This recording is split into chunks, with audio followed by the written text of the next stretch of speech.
জানি বিয়ের অষ্টমঙ্গল হওয়ার পরেও আমি এই ভিডিওটা গায়ে হলুদের ভিডিওটা পোস্ট করতে পারিনি। সরি বন্ধুরা, আমি ভুলেই গেছিলাম গায়ে হলুদের পোস্ট করতে।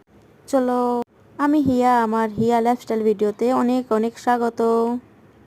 আর এখানে হচ্ছিল গায়ে হলুদ, আর দেখো আমি, আর এখানে সবাই ইমোশন হয়ে পড়েছিল। কেন এখানে ফটোগ্রাফ দাদা যখন বলেছিল মা বাবাকে নিয়ে ছবি তুলতে, এখানে সবাই কান্নাকাটি শুরু করে দিয়েছিল।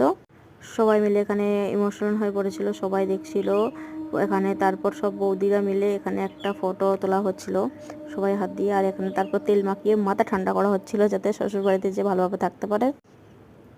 আর বিয়েতে সব কিছুতে দেখেছো বিয়ে নাচ গান। আর এখানে প্রণাম করে নিল, ঠাকুর প্রণাম করে। আর এখানে চলে গেছিলো স্নান করতে, স্নান করা হয়ে গেছিলো। ওনার মামিটা ঠান্ডা লেগে গেছিলো, প্রচণ্ড কাঁপছিল।